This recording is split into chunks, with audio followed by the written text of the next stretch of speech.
I'm going to talk to you for a few minutes today about sovereignty, a concept that is both extremely important in the modern world and a concept that's also pretty abstract, which I think often people don't fully understand. I think if you're thinking about sovereignty, the basic notion of sovereignty, which people have in their heads, is that in politics takes place within countries, specific states. These countries are independent from each other, and within each country, the people in that country are able to establish their own laws, their own institutions. This is something actually that's very familiar to Americans, since we know what the United States is. We know that the United States fought a revolution with Britain, that the United States became, at the end of the 18th century, an independent sovereign state. The critical first step in understanding how sovereignty has actually worked, how this way of organizing political life has actually worked, is to recognize that there are at least three different ways of thinking about sovereignty. And these three different ways of thinking about sovereignty do not necessarily go together either logically or historically. The first way of thinking about sovereignty is international legal sovereignty. And international legal sovereignty has a fundamental rule, and the rule is recognize juridically independent territorial entities. By that, what I mean is that international legal sovereignty occurs when one state or many states recognize another state as being an independent state. The United States recognizes Great Britain, or it recognizes France, or Mexico, or Brazil, or South Africa, or Nigeria. And once recognition has taken place, countries would exchange ambassadors.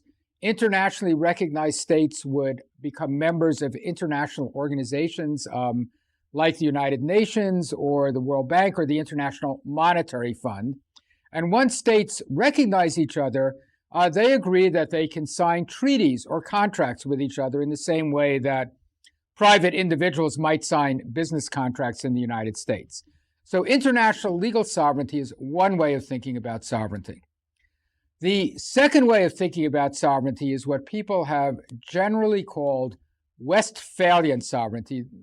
Westphalian sovereignty refers actually to a peace agreement that was signed in 1648 and ended the 30 Years' War, which was a very, very costly war fought mostly in Germany. The idea of Westphalian sovereignty is that each state is autonomous and independent. Each state has the right to decide on its own national laws, national institutions, national voting arrangements. And the corollary of that, the rule that goes along with Westphalian sovereignty, is do not intervene in the internal affairs of other states. So non-intervention in the internal affairs of other countries is a basic rule of Westphalian sovereignty. I do have to say, although this is more history than you need to know, actually Westphalian sovereignty had very little to do with the Peace of Westphalia, and the idea of non-intervention was really developed only 100 or 150 years later, actually by a Swiss international lawyer named Emmerich de Vattel. But that's an historical detail which you don't have to worry about. All right, so international legal sovereignty is one way of thinking about sovereignty. Westphalian sovereignty is a second way of thinking about sovereignty. The third way of thinking about sovereignty is domestic sovereignty. And basically, domestic sovereignty means the nature of the institutions, the rules, the laws within a country, and the extent to which those institutions and rules and laws are actually effective. So if you looked at the domestic sovereignty of the United States, you would say it's a democracy. It has a presidential system of government, and the government works more or less pretty well. If you looked at Great Britain, you would say that it's a democracy. It has a parliamentary form of government, and the government also governs pretty effectively. If you looked at China, I mean, you would probably say that it's an autocratic form of government run by the Communist Party, very different than the United States or Britain, although there the government is also quite effective. If we looked at Haiti, at the moment, actually, as we're thinking about Haiti right now in March of 2004, Haiti actually has no government. The president has just left the country. The country is in chaos. So we would say that it's hard to identify what Haitian institutional structures are, although there is a constitution. And it's certainly the case that the government in Haiti, what there is of it, is not very effective. So we have then three kinds of sovereignty: international legal sovereignty, Westphalian sovereignty, and domestic sovereignty. The single most important thing to understand about sovereignty is that these three kinds of sovereignty do not necessarily go together. If you look, for instance, at the contemporary international environment, there's countries in the present world which have every possible mix that you could imagine of international legal sovereignty, Westphalian sovereignty, and domestic sovereignty. I would say that the United States, Japan, China actually have all three kinds of sovereignty, but most other states do not. If you look, for instance, at Haiti, Haiti is a recognized country today.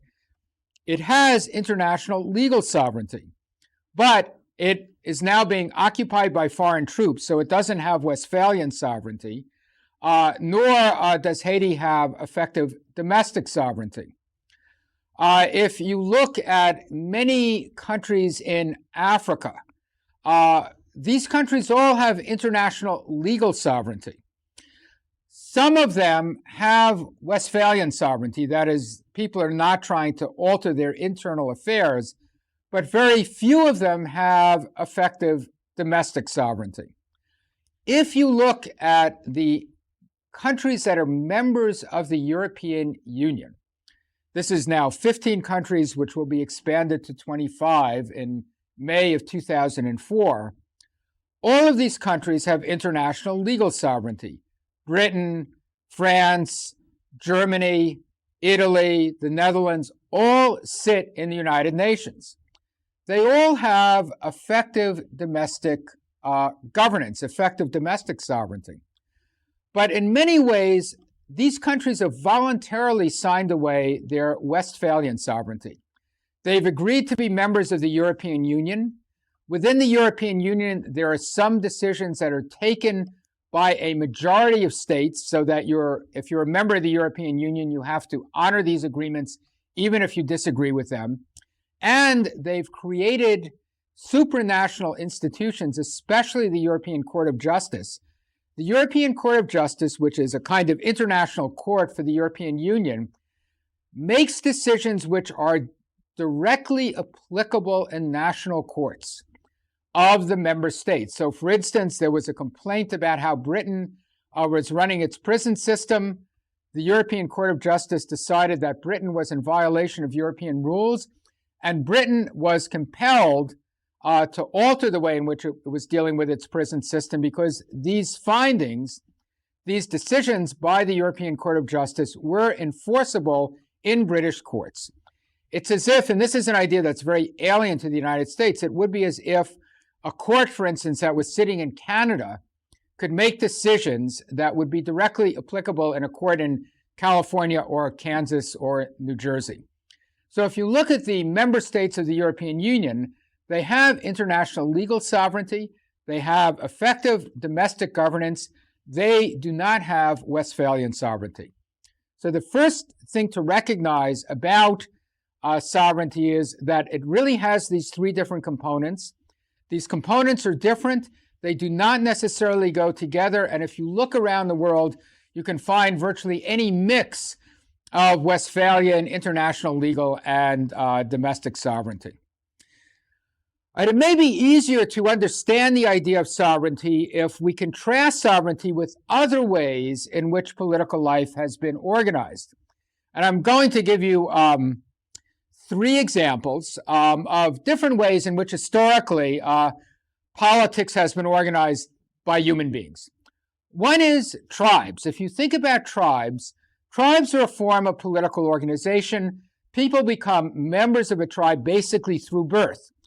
Tribes often did not have specific territories. If you look at Native Americans, many Native American tribes, not all, were nomadic. They moved from one place to another. They moved their laws with them. They did not identify themselves with a specific territory. If you look historically at nomadic peoples in Africa or the steppes of Eurasia, they had rules, they had regulations, they had rulers, they had mechanisms for making decisions within their societies, but they were not limited to specific territory. So if you think about tribes as a way of organizing political life, tribes are characterized by structures of governance, laws, rules, leaders, but tribes did not have specific territories. Very different from the idea of sovereignty. Sovereignty has lines on a map. States have territories. States recognize the boundaries of other states, and it's clear where a state exists. A second example of a different way of organizing political life, medieval Europe. Medieval Europe was a political system in which there were often many different claims to authority and authority structures within a specific territory. The most obvious disputes, and the ones historically that were most consequential, were disagreements between the church, this was the Catholic Church, on the one hand, and various secular rulers, kings on the other. The church made claims to govern certain kinds of activities, certainly the activities of the church itself and its members, priests. The church often made claims to govern other kinds of activities, inheritance, marriage, a number of different activities. The church, the popes in the 11th and 12th and 13th century often intervened in affairs that we think of as being the affairs of state, like wars, and excommunicated, in some instances, rulers for not honoring the decisions of the church. So if you look at medieval Europe was a political system in which competing authorities existed within the same territory. There was not a claim to one exclusive authority structure within a specific territory. So within France, you had the King of France. You also had, at times, historically, the King of England, who owned certain territories in France. You had the Catholic Church also making claims within France to certain kinds of activities. So medieval Europe had territory, but it didn't have any idea of exclusive authority within that territory. A third example, what's called now the Sinocentric world, the world of East Asia, the world of China, before the kind of massive arrival of the European powers in the 19th century. In the Sinocentric world, and this is something that had existed for millennia before the 19th century, there was no notion of sovereign equality. There was no idea of international legal sovereignty. There was no notion of mutual recognition. China essentially claimed to be the center of the universe. There were other political entities like Korea or Vietnam. They were always regarded as tributary states of China, inferior to China.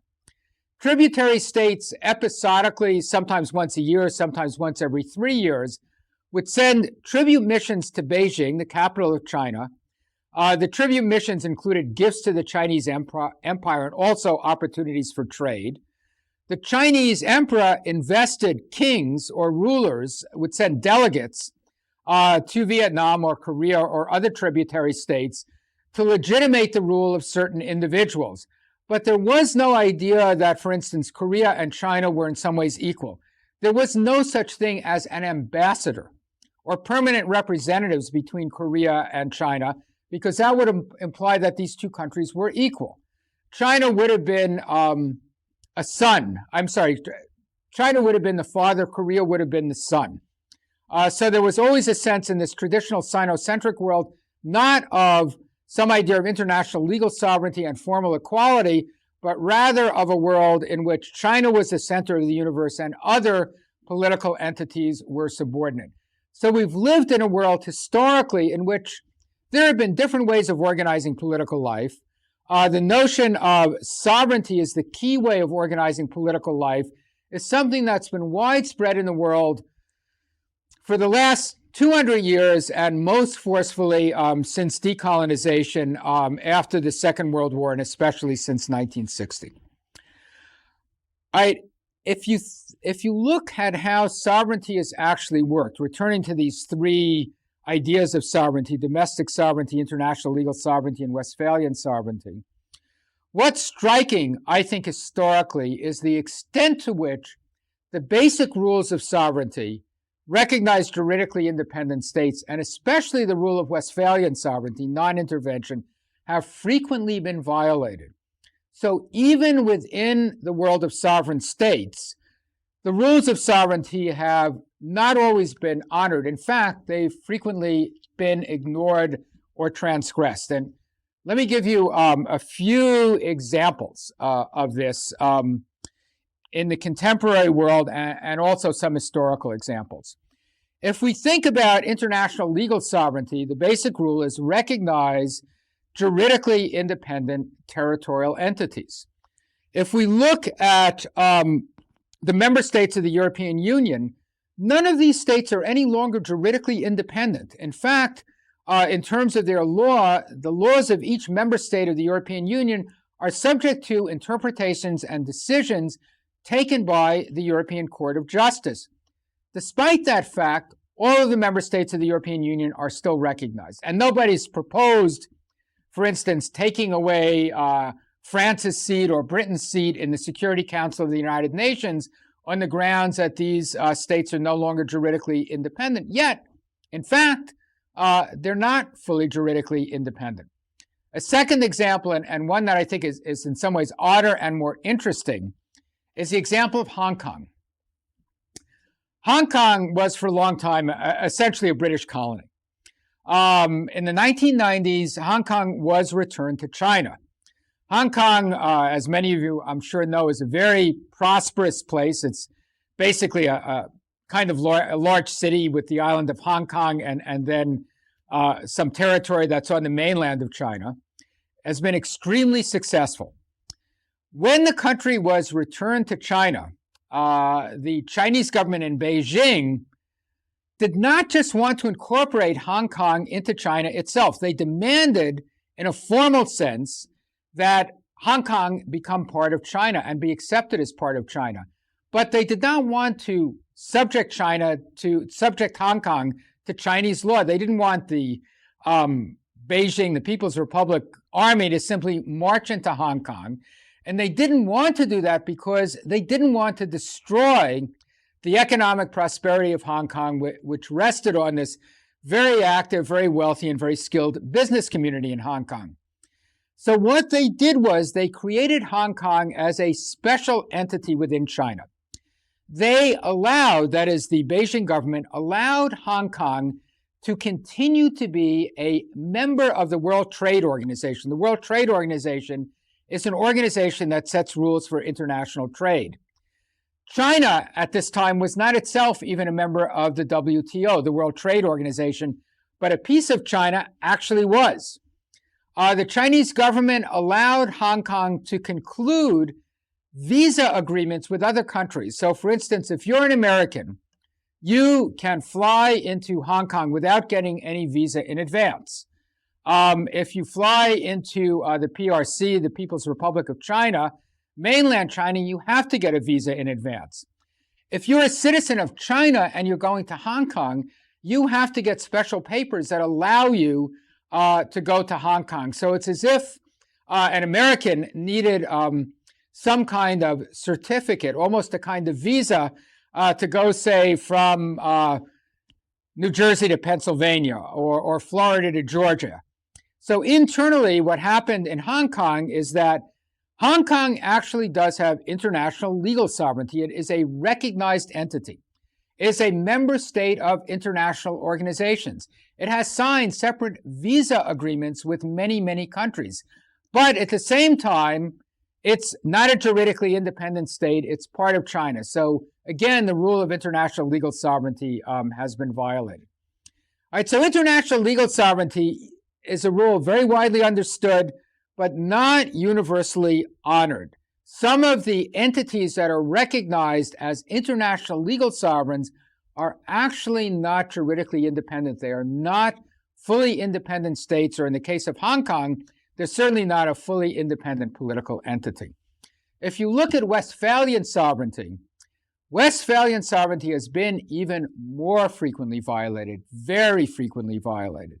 There have been very, very frequent attempts by especially powerful states to influence domestic authority structures in weaker states. This is something that has happened historically in virtually every major peace treaty that's been signed since the 17th century through the end of the 20th century.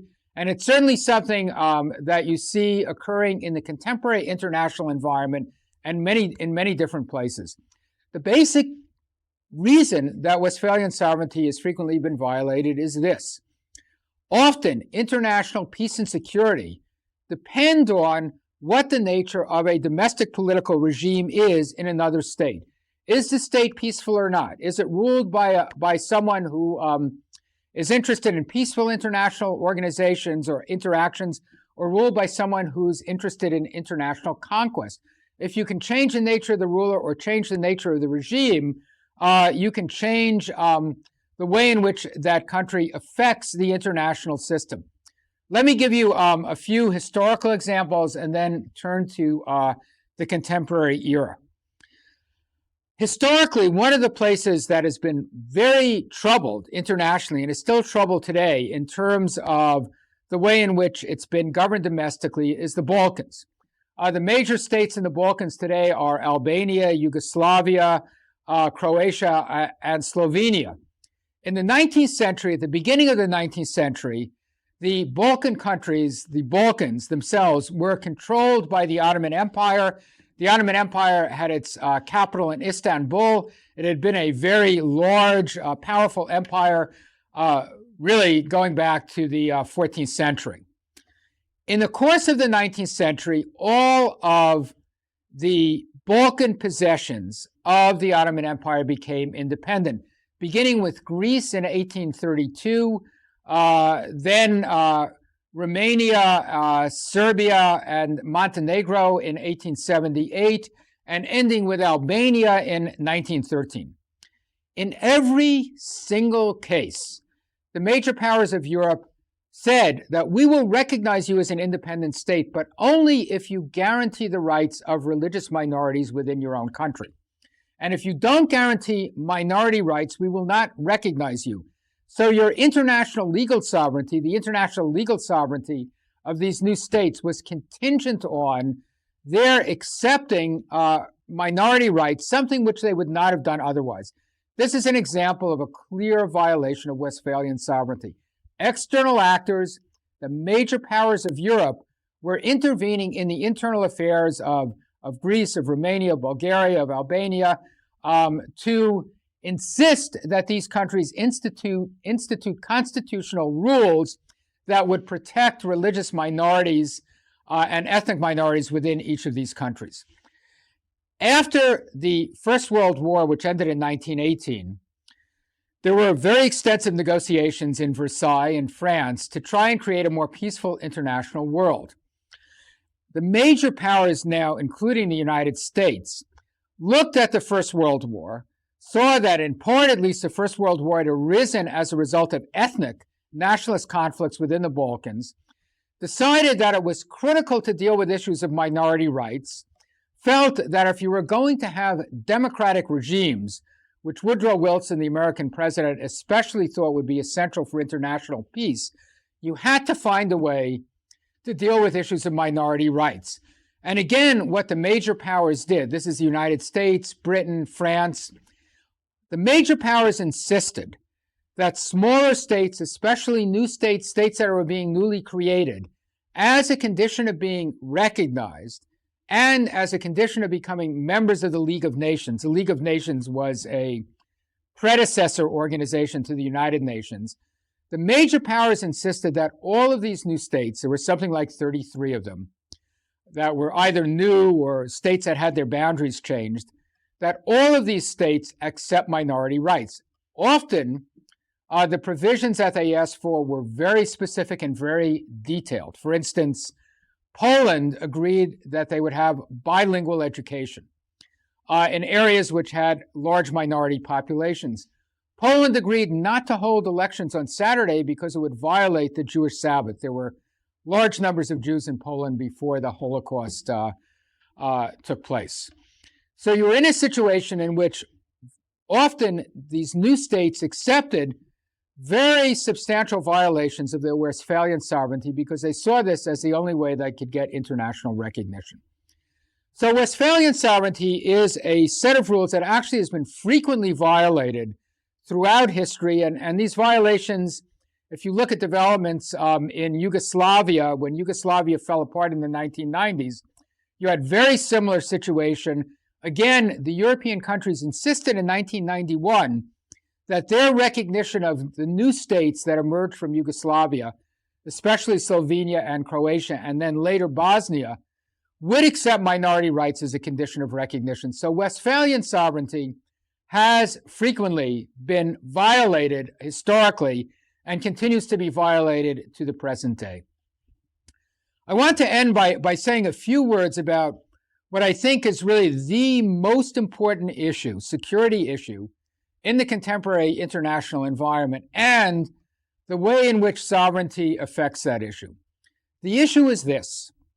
There are many states in the world now which are very badly governed, in which domestic sovereignty is working very ineffectively.